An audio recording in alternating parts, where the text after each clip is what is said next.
Hello दोस्तों, आज मैं आपको सुनाने जा रही हूँ कहानी हमारी आशिकी।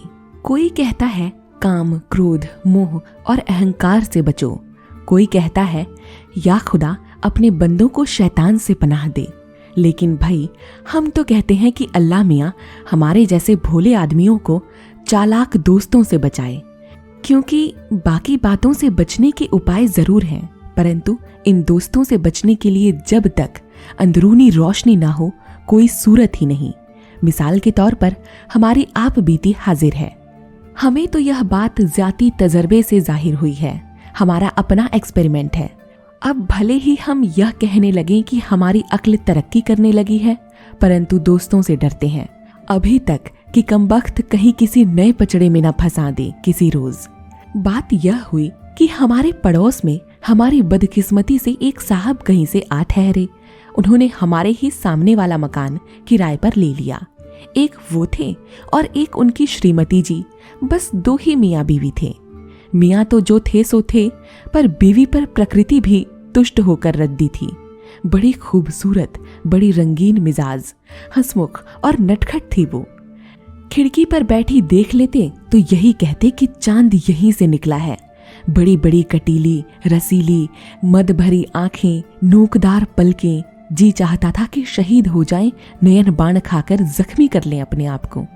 लेकिन सच्ची बात तो यह है कि हिम्मत ही नहीं पड़ी हमारी। हम अपने जीवन को न तो फालतू समझते थे और न श्रीचंद दौनेरिया पाली स्वदेशी बीमा कंपनी में हमने जिंदगी का बीमा करवाया था, जो हम इस प्रकार जान देते। यह तो हमारे दोस्तों ने जबरदस्ती हमें अपनी पड़ोसन का प्रेमी बना डाला। हुआ ये कि एक रोज घनश्याम दत्त, विद्यासागर वेदव्यास, प्रेम सागर आदि बैठे थे। ना मालूम घनश्याम को क्या सूझा, बोला, अरे भाई, वो कौन साहब हैं? वेदव्यास ने कहा, कहाँ? प्रेम सागर ने कहा, अरे वो देखो सामने खिड़की पर। वेदव्यास, प्रेम सागर, घनश्याम दत्त सबने एक साथ देखा। मेरी भी निगाह उठ गई। वो मेरी नई पड़ोसन खूब बनी ठनी खड़ी थी। वेदव्यास ने कहा, बड़ी शोक है। घनश्याम बोले, रंगीन मिजाज मालूम पड़ती है। प्रेम सागर ने फब्दी कसी, बाल किस अदा से सवारे हैं और आंखें कैसी राजब की हैं, जालिम की। विद्यासागर ने कहा, देख भी रही है इसी तरफ। हमने सबको डांटते हुए कहा, अरे ये तुम लोगों को क्या हो गया है, ये सब क्या बक रहे हो? हमारे पड़ोस में एक नए साहब आए हैं, ये उन्हीं की बीवी हैं। तुम्हारी इस बकवास को सुनकर क्या ख्याल करेंगी कि कैसे हम आवारा लोग इकट्ठे हुए हैं यहाँ? घनश्याम दत्त ने हमारी ओर रुख करके कहा, भाई लाला, हुक्म हो तो एक बात कह दूं? इस पर सबके सब इस तरह बोल उठे जैसे हमने अपने तमाम अधिकार इनको कानूनी तौर पर सौंप दिए हों। अजी कहो भी, सब इजाजत ही है। हम हक्का बक्का सबका मुंह ताकने लगे। क्या शुगुफा छोड़ते हैं यार लोग। घनश्याम ने एक अद्भुत मुखाकृति बनाकर कहा, तुम लोग मानो या ना मानो, लेकिन मुझे विश्वास है कि ये देवी जी भाई लाला पर आशिक है, आशिक। वेदव्यास ने कहा, मेरा भी बिल्कुल यही ख्याल है। प्रेम सागर ने कहा, ख्याल क्या, असलियत है, जो लाला भाई भी अच्छी तरह समझते हैं। और ये बात और है कि हम लोगों से इनकार करें। अरे भाई, सुना नहीं है कि फूल रंग से और आदमी ढंग से पहचाना जाता है। उसकी एक एक अदा बता रही है कि वो लाला जी पर मरती है।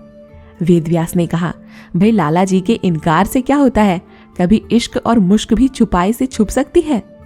विद्यासागर ने कहा, और फिर हम लोगों से हम झुंझला कर बोले, तुम सबके सब हो सिड़ी, एक शरीफ औरत की इस प्रकार हंसी उड़ा रहे हो। यह कहते हुए हम उठ खड़े हुए। वो भी सब उठे और इस प्रकार यह महफिल बर्खास्त हुई। अब जरा हमारी बदबख्ती देखिए कि हमने इन सबको डांट डपट कर भगा दिया, लेकिन उनकी बातों को दिमाग से न भगा सके। हम बराबर सोचते रहे कि घनश्याम ने जो कुछ कहा वो केवल हंसी मजाक ही था या इसमें कुछ रहस्य भी है। अकेला घनश्याम ही नहीं, प्रेम, वेदसागर सब भला एक ही मत कैसे हो सकते थे कि वो हम पर आशिक है। मान लिया वो सब चालाक और गप्पी हैं, लेकिन इसका क्या मतलब है कि हम जब बैठक में बैठते हैं तो वो खिड़की में आ बैठती है और बराबर हमारी तरफ देखती रहती है। और लो, खूब याद आया, उस दिन हमारी ओर देखकर मुस्कुरा भी पड़ी थी। वह एक रोज हमारे घर भी तो आई थी और हंसकर नमस्कार भी किया था। इन सारी बातों से तो यही मालूम पड़ता है कि वो हम पर जरूर आशिक है। हमने ख्याल भी नहीं किया और घनश्याम वगैरह ने इस बात को एक ही नजर में ताड़ लिया। बड़े काइया हैं ये लोग। अब आप चाहें तो इसे हमारी मुर्दम शनासी का फितूर समझें या हमारे दिमाग की खराबी कहें अथवा मनोविज्ञान का विकार करार दें, पर हमें कोई संदेह नहीं रहा कि हमारी चंद्रमुख और मृगनयनी पड़ोसिन हम पर आशिक हो गई है। इसलिए हम यह सोचने लगे कि एक हसीना आशिक से हमें कैसा व्यवहार और बर्ताव करना चाहिए। यह तो ईमानदारी और वफादारी के प्रतिकूल है कि कोई हम पर जान दे और हम इस ओर ध्यान भी ना दें। अंग्रेजी दां इसे आउट ऑफ एटिकेट समझते हैं, लेकिन मुसीबत यह थी कि हमने अपनी जिंदगी भर में न तो किसी से प्रेम किया था और न किसी पर आशिक ही हुए थे। प्रेम प्रणाली से एकदम अज्ञेय थे या इस दस्तूरे आशिक के मैल से निर्मल थे। प्रश्न तो अब यह था कि हमें आगे क्या करना चाहिए। अब हमारी सूझ मुलाहिजा फरमाइए। कसम मौला की क्या बात सूझी है कि वाह, आज तक किसी चवन्नी वाले मेंबर अर्थात नए और आरंभिक आशिक को भी न सूझी होगी। दिमाग को मसल कर बड़े सोच विचार के बाद हमारा ख्याल अपनी श्रीमती जी की ओर गया। हमने सोचा कि स्त्री के सिवा स्त्री की हार्दिक भावनाओं को दूसरा कौन जान सकता है। इस विषय में श्रीमती जी के अतिरिक्त दूसरा कोई अच्छा परामर्श नहीं दे सकता। उन्हीं से पूछना चाहिए। हमने रात को सोते समय इधर उधर की बातों में ही उनसे पूछा, जरा ये तो बताओ कि अगर कोई औरत किसी मर्द पर आशिक हो जाए तो उस मर्द को उस औरत से कैसा व्यवहार करना चाहिए। वह औरत अपने आशिक के प्रीतम से क्या क्या आशाएं रखती होगी और क्या करने से वो प्रसन्न हो सकती है। साहब, इतना पूछना था कि जैसे बम फटा या किसी आर्सेनल में आग लग गई। कहने लगी, बस औरत यूं खुश हो सकती है कि मर्द अपने घर गृहस्थी को तबाह कर दे, बाप दादों की आबरू को खाक में मिला दे और मुंह में कालिख पोत ले। अगर मरने की कोई आसान सूरत न हो तो किसी मुई के पाले पड़कर मरे। अब मैं समझी कि आजकल आप किस धुन में रहते हैं। यही बातें हैं कि जब देखो घर से गायब, मुंह लटका हुआ, सारी की सारी रात करवटें बदलते रहते हैं। आखिर वो चुड़ैल है कौन, जरा उसका नाम तो सुनूं। और वो रहती है कहाँ? होगी कोई मुई बदमाश। अब हमें कहीं जाकर अपनी मूर्खता का पता चला। इस बारे में तो औरतों का स्वभाव शक्की होता ही है। इस ख्वामख्वाह मर्दों पर शुभा करती है। यहाँ तो सच्चाई ही थी। हमें चाहिए था घनश्याम आदि से इस विषय में सलाह लेना, लेकिन वे भी तो परले सिरे के सीढ़ी हैं। सारे शहर में ढिंढोरा पीट जाता कि लाला जी पड़ोसन पर मरते हैं। श्रीमती जी कड़क कर बोली, तुम्हारे होठों पर ताला क्यों पड़ गया? बताते क्यों नहीं उस डायन का नाम? जरा सा कर उसका मिजाज पूछ आऊं। मेरी तबाही का हाल मुझी से पूछ रहे हो। कल ही भाई को बुलाकर मैके चली जाऊंगी। यही तो है उसके खुश करने का इलाज। श्रीमती जी सावन भादों की तरह बरस पड़ी थीं। इधर हमारी अक्ल ने ठिकाने आकर एक चाल सोच ली। हमने कहा, तुम भी अजब औरत हो, पूरी बात सुनी ही नहीं और लगी टर्राने। आंखें नचाकर श्रीमती जी बोली, बस बस, मैं सुन चुकी हूँ पूरी बात, अब सुनना क्या बाकी रहा। हमने श्रीमती जी को शांत करते हुए कहा, अजी खाक सुन चुकी तुम। बात यह है कि घनश्याम बाबू पर कोई छोकरी बुरी तरह मर रही है। बेचारे बहुत परेशान हैं।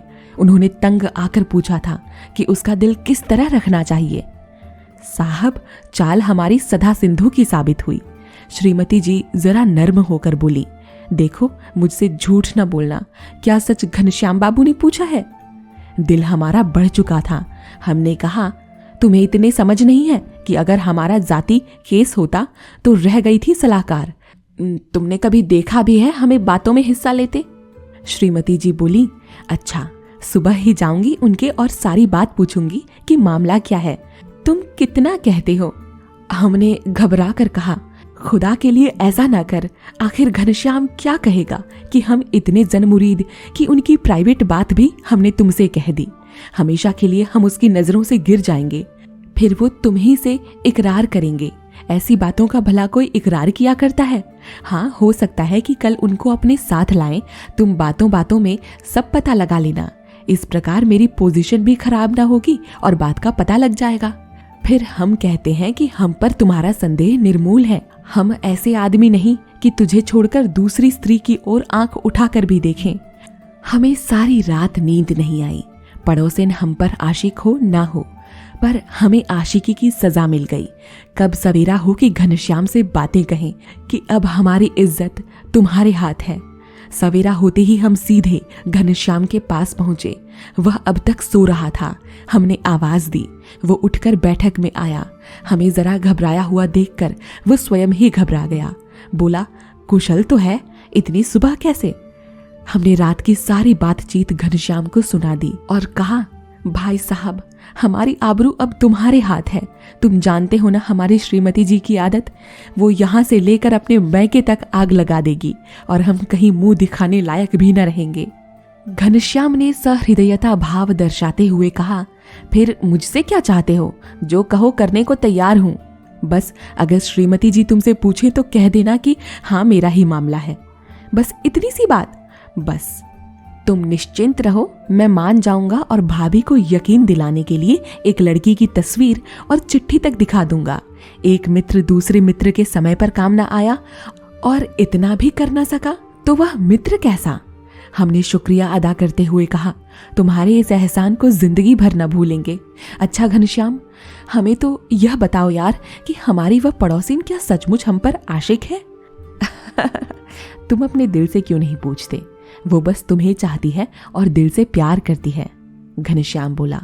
हमने कहा, अच्छा तो फिर हमें क्या करना चाहिए? हमारी समझ में कुछ नहीं आता। पहले एक पत्र लिखकर उसके पास भेजो, घनश्याम ने गंभीरता से कहा। अगर वो अपने पति से कह दे या हमारी श्रीमती जी को ही पत्र दिखा दे तो? तुम भी अजीब आदमी हो। वो तुम पर आशिक है, तुम्हारे पत्र को दुनिया भर में दिखाती क्यों फिरेगी? अपने हाथों ही अपने पांव में कुल्हाड़ी मारेगी क्या? वो तुम्हारे प्रेम पत्र को आंखों से लगाएगी, चूमेगी, फिर अपने प्राइवेट बॉक्स में बंद करके मोहब्बत का ताला लगा देगी। हमने पूछा, यार पत्र का मजमून क्या होना चाहिए? घनश्याम ने कहा, बस भरपूर ही होना चाहिए। विरह व्यथा के भाव से उपन्यासों, नाटकों और सिनेमाओं में देखते नहीं कि इश्क मोहब्बत की बातें किस प्रकार की जाती है, बस इसी प्रकार का पत्र होना चाहिए। हमने कहा, फिर भी कुछ इशारे तो बता दो। घनश्याम ने बोला, पत्र की भाषा इस प्रकार की होनी चाहिए कि प्यारी, तुम्हें देखकर दिल जापानी रबर के गेंद की तरह उछलता है। जब तुम बन ठनकर खिड़की पर बैठती हो तो दिल चाहता है कि मनुष्य न होकर पक्षी होता तो उड़कर तुम्हारे पास पहुंचकर तुम्हारे प्रेम के पिंजड़े में कैद हो जाता। मैं तुमसे मिलने के लिए बेचैन हो रहा हूँ, आदि आदि। हमने कहा, अच्छा भाई घनश्याम, देखो अपनी भाभी की इंक्वायरी के मामले में होशियार रहना, बड़ी तेज औरत है। घनश्याम ने मुंह बनाकर कहा, यार तुम मेरे काम को मुझ पर छोड़ो और जाकर अपना काम देखो। भाभी तेज है तो बंदा भी सख्त नहीं है। वो झांसा दूं कि सारी तेजी धरी रह जाए। हमने कहा, बस बस भाई साहब, इसी बात की जरूरत है। अच्छा, हम अभी जाकर उसके पास पत्र भेजते हैं। घर आकर हमने एक ऐसा प्रेम पत्र लिखा कि क्या लिखा गया होगा आज तक किसी प्रेमी की ओर से। सिनेमा देखने, नाटक और उपन्यास पढ़ने से जितना ज्ञान प्राप्त हुआ था वो सब खर्च कर दिया हमने। पत्र को एक लड़के के हाथ अपनी पड़ोसिन के पास भेज दिया। लड़के के जाने के थोड़ी ही देर बाद वो खिड़की पर आई और हमारा प्रेम पत्र हमें दिखाकर इशारे से पूछा, ये पत्र आपने भेजा है? हमने सिर हिलाकर बताया, हाँ। खत भेजकर हम रात दिन उसके उत्तर की प्रतीक्षा करने लगे और दिल में ऐसे ऐसे प्रेम पत्र लिखने के मजमून बांध डाले कि अगर लिखने का समय मिलता तो खुदा कसम प्रेम साहित्य की निधि माने जाते। तीसरे रोज उसने उत्तर भेजा जिसका मजमून यह था, मैं भी आपसे मिलने के लिए तड़प रही हूँ, परंतु क्या करूँ, स्त्री जाति ठहरी, समय न मिलने के कारण असमर्थ थी। आज मेरे पति एक रोज के लिए बाहर गए हैं। आप 8 बजे रात को अवश्य कष्ट करके दर्शन दें, मैं आपकी प्रतीक्षा करूंगी। उस रोज बड़ी मुश्किल से दिन खत्म हुआ। था तो पूस का महीना, पर उस रोज शाम बड़ी ही देर में हुई थी। लैंप जलने के बाद हमने तैयारी की। सौगात वगैरह का तो दिन में ही प्रबंध कर लिया था। बैठे घड़ी की ओर देख रहे थे कि जैसे ही 7:50 पर सुई पहुंची कि हम उमंगों भरा दिल और आशाओं से भरा हृदय लिए अपनी पड़ोसिन के घर पर जा धमके। वह खूब श्रृंगार किए अपने कमरे में बैठी थी। उसे देखते ही हमारा दिल उदय शंकर की तरह नाच उठा, लेकिन हमारी हैरानी की हद न रही जबकि उसने हमारे कमरे में पांव रखते ही बिजली की बत्ती बुझा दी। हमने घबराकर कहा, क्यों आपने रोशनी क्यों बुझा दी? यदि आपको हमारा आना इतना बुरा लगा तो हम अभी लौटकर जाने को तैयार हैं, क्योंकि प्यार और मोहब्बत की बातें तो अंधेरे में मज़ा नहीं देती। उन्होंने प्यार भरी सुरीली आवाज़ में कहा, वाह, आपका आना मुझे बुरा काहे को लगेगा? मैं तो आपसे मिलने के लिए घड़ियां गिन रही थी। मैं अभी रोशनी करती हूँ, परंतु इस शर्त पर कि आप मेरी 2-1 बातों का उत्तर देकर मुझे विश्वास दिला दें। प्यार और मोहब्बत की बातें रोशनी में ही होंगी। हमने आवेश में आकर कहा, कहिए, मैं हर प्रकार का विश्वास दिलाने को तैयार हूँ। वह बोली, आपका प्रेम ढलती फिरती छाया तो ना होगा? जी नहीं, हरगिज नहीं। मर्द बड़े स्वार्थी होते हैं, इसीलिए पूछ रही हूँ। हम उन मर्दों में से नहीं हैं। मैंने सुना है कि आपकी घरवाली बहुत तेज है और आप उनसे डरते हैं। जरा ध्यान कर लें इस बात पर भी। हमने बड़ी शान से जवाब दिया, किसने कहा आपसे कि हम उससे डरते हैं? अगर उसने उफ भी की तो जो कुछ भी न कर डाले थोड़ा है। आप हमें नहीं जानते कि हम किस किस्म के आदमी हैं। आप खूब सोच समझकर कह रहे हैं ना? हाँ, खूब सोच समझकर। 3 बार प्रतिज्ञा करते हैं आप? 3 बार आपके कहने पर और 3 बार अपनी इच्छा से।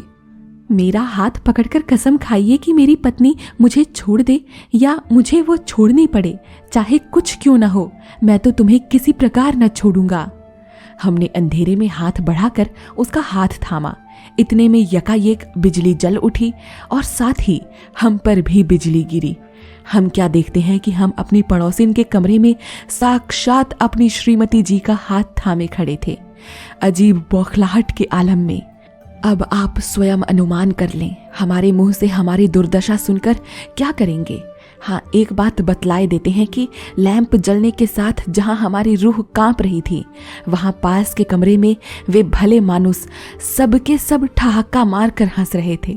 वही घनश्याम दत्त, वेदव्यास, प्रेम सागर और विद्यासागर। दोस्तों, ये थी कहानी हमारी आशिकी, जिसे लिखा था श्री लहरी लाला जी ने।